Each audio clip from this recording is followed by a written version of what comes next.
ഇവിടുത്തമുണ്ടായ കോഴിക്കോട് പാളയത്തിലെ ജയലക്ഷ്മി സിൽക്സിൽ ജില്ലാ fire officer പരിശോധന നടത്തി റിപ്പോർട്ട് ജില്ലാ കളക്ടർക്ക് സമർപ്പിക്കും. സ്ഥാപനത്തിലെ CCTV ദൃശ്യങ്ങൾ പരിശോധിക്കും. ഇലക്ട്രിക് ഇൻസ്പെക്ടറേറ്റിൻ്റെ പരിശോധനയും ഉണ്ടാകും. ഗോഡൌണിൽ നിന്നും തീ പടർന്നു എന്നാണ് പ്രാഥമിക വിവരം.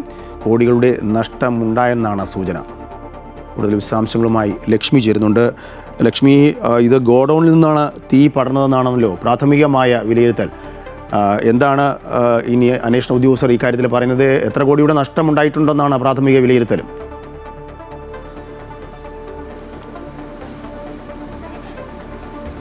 രാജേഷ്, ഇന്നലെ വൈകുന്നേരത്തോടെയാണ് ജയലക്ഷ്മി സിൽസിൽ തീപിടുത്തം ഉണ്ടായത്. അത് ഗോഡൌണിൽ നിന്നാണ് തീ പടർന്നത് എന്നുള്ള വിവരമാണ് ഇപ്പോൾ നമുക്ക് ലഭിക്കുന്നത്. ഏതായാലും നമുക്ക് ദൃശ്യങ്ങൾ കാണാം. വലിയ രീതിയിലുള്ള തീപിടുത്തമാണ് ഉണ്ടായിരിക്കുന്നത്. 2, 3, 4 നിലകളിലായിട്ടാണ് തീപിടുത്തം ഉണ്ടായത്. വൈകുന്നേരം 6 മണിയോട് കൂടിയിട്ടാണ് തീപിടുത്തം ഉണ്ടായെങ്കിൽ കൂടി ഒരു 1 മണിയോടെയാണ് തീ അണയ്ക്കാൻ കഴിഞ്ഞിരിക്കുന്നത്. വെഡ്ഡിംഗ് സെക്ഷൻ പ്രവർത്തിച്ചിരുന്ന ഭാഗത്തായിട്ടാണ് തീപിടുത്തം ഉണ്ടായിരിക്കുന്നത്. വലിയ രീതിയിലുള്ള തീപിടുത്തം തന്നെയാണ് ഇന്നലെ ഉണ്ടായത്. ഏതായാലും അതായത് ചില്ലുകൂടിൽ ഉള്ള രീതിയിലായിരുന്നു ഇത്തരത്തിൽ ഈ ഒരു കെട്ടിടത്തിൻ്റെ കൺസ്ട്രക്ഷൻ എന്ന് പറയുന്നത് തന്നെ നമ്മൾ എടുത്തു പറയേണ്ട ഒരു കാര്യമാണ്. ഒരു ചട്ട കൊണ്ട് മറച്ച രീതിയിലായിരുന്നു. അതുകൊണ്ട് തന്നെ കൃത്യമായിട്ട് വെള്ളം അതിൻ്റെ ഉള്ളിലേക്ക് എത്തിക്കാൻ ഫയർഫോഴ്സ് ഉദ്യോഗസ്ഥർക്ക് കഴിഞ്ഞിട്ടുണ്ടായിരുന്നില്ല. ഈ ഒരു സംഭവം തന്നെയാണ് തീ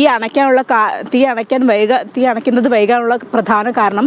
ഏതായാലും ഇന്ന് ജയലക്ഷ്മി സിൽസിൽ ജില്ലാ ഫയർ ഓഫീസറുടെ പരിശോധന നടത്തി അവർ റിപ്പോർട്ട് ജില്ലാ കളക്ടർക്ക് സമർപ്പിക്കുമെന്നുള്ള വിവരം നമുക്ക് ലഭിക്കുന്നുണ്ട്. ഏതായാലും ഈ സ്ഥാപനത്തിൻ്റെ CCTV ദൃശ്യങ്ങളും ഇന്ന് പരിശോധിക്കും. എന്താണ്, അതായത് ഗോഡൌണിൽ നിന്ന് തന്നെയാണോ അതോ മറ്റെവിടെയിൽ നിന്നുമാണോ ഇത്തരത്തിൽ തീ പടരാനുള്ള കാരണമെന്നടക്കം പരിശോധിക്കേണ്ടതുണ്ട്. അതുപോലെ തന്നെ CCTV ദൃശ്യങ്ങൾ ഇന്ന് പരിശോധിക്കും. അതുപോലെ തന്നെ ഇലക്ട്രിക് ഇൻസ്പെക്ടറേറ്റിൻ്റെ പരിശോധനയുണ്ട്. എവിടെയാണ് ഷോർട്ട് സർക്യൂട്ട് ഉണ്ടായത് എന്നുള്ള രീതിയിലടക്കം ഇന്ന് പരിശോധന നടത്തും. അതിനുശേഷം മാത്രമേ കൃത്യമായിട്ടുള്ള രീതിയിൽ എന്താണ് ഇവിടെ സംഭവിച്ചത് എന്നുള്ള കാര്യം നമുക്ക് പറയാൻ കഴിയുള്ളൂ. ഏതായാലും ഈ ഒരു സംഭവം ഉണ്ടായ ഉടൻ തന്നെ 156 സ്റ്റാഫുകൾ ഇവിടെ ഉണ്ടായിരുന്നു. അവരെ ഉടൻ തന്നെ പുറത്തേക്ക് എത്തിച്ച് മറ്റുള്ള കാര്യങ്ങൾ, അതായത് ഈ സ്റ്റാഫുകൾ 3 പേർക്ക് ഈ ഒരു പുക ശ്വസിച്ചുകൊണ്ട് ദേഹാശ്വാസം അനുഭവപ്പെട്ടിരുന്നു. അവർ ഉടൻ തന്നെ ആശുപത്രിയിലേക്ക് മാറ്റുന്ന ഒരു സാഹചര്യം ഉണ്ടായിരുന്നു. ഏതായാലും കോടികളുടെ നഷ്ടം ഉണ്ടായിട്ടുണ്ട് എന്നുള്ള വിവരം ഇപ്പോൾ നമുക്ക് ലഭിക്കുന്നുണ്ട്. അത് എത്ര കോടികളുടെ നഷ്ടമാണ് എന്ന കാര്യത്തിൽ ഇതുവരെയും വ്യക്തത വന്നിട്ടില്ല. വലിയ രീതിയിലുള്ള തീപിടുത്തം തന്നെയാണ് ഉണ്ടായത്.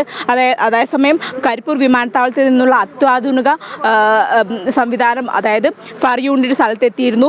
ഓസ്ട്രിയൻ പാന്തർ എന്ന് പറയുന്ന ഫയർ യൂണിറ്റ് സ്ഥലത്തെത്തിയിരുന്നു. അതിനുശേഷമാണ് തീ അണയ്ക്കാൻ കഴിഞ്ഞത്. ഏതായാലും 13 യൂണിറ്റുകളാണ് ഇന്നലെ സ്ഥലത്തെത്തിയിട്ടുണ്ടായിരുന്നത്. അതേസമയം ഈ റോഡിൻ്റെ, അതായത് ഈ ചെറിയ റോഡാണ്, അതുകൊണ്ട് തന്നെ ഫയർ യൂണിറ്റുകൾക്ക് ഇവിടെ നിന്ന് വെള്ളം അടിക്കാനുള്ള സാഹചര്യം ഉണ്ടായിരുന്നില്ല. ഈ കാര്യങ്ങളെല്ലാം ഇതിനൊരു തടസ്സമായി നേരിട്ടിരുന്നു. ഏതായാലും 2, 3, 4 നിലകളിലായിട്ടാണ് തീപിടുത്തം ഉണ്ടായത്. അതിൻ്റെ മറ്റൊരു ഭാഗത്ത് അണയ്ക്കുകയാണെങ്കിൽ മറ്റൊരു ഭാഗത്തേക്ക് വീണ്ടും തീ പടർന്ന സാഹചര്യം ഉണ്ടായിരുന്നു. നമുക്ക് ഈ ദൃശ്യങ്ങൾ തന്നെ കാണാം. ചില്ല് വെച്ച രീതിയിലാണ് ഇതിൻ്റെ കൺസ്ട്രക്ഷൻ ഉള്ളത്.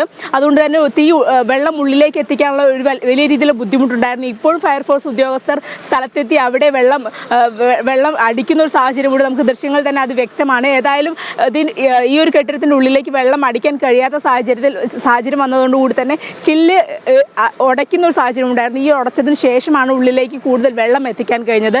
അതേസമയം ഈ ഇരുമ്പ് കട്ടകൾ, അതായത് ഈ കൺസ്ട്രക്ഷൻ നടത്തിയതിൻ്റെ ഇരുമ്പ് കട്ടകൾ മാറ്റാൻ കഴിഞ്ഞിട്ടുണ്ടായിരുന്നില്ല. അതുകൊണ്ട് തന്നെ ഈ തീ കുറച്ചൊന്ന് അണയ്ക്കാൻ സാധിച്ച സമയത്ത് ഫയർഫോഴ്സ് ഉദ്യോഗസ്ഥർ അതിൻ്റെ ഉള്ളിലേക്ക് കയറി അവിടെ നിന്ന് തീ അണയ്ക്കാൻ ശ്രമിച്ചിട്ടുണ്ടായിരുന്നു.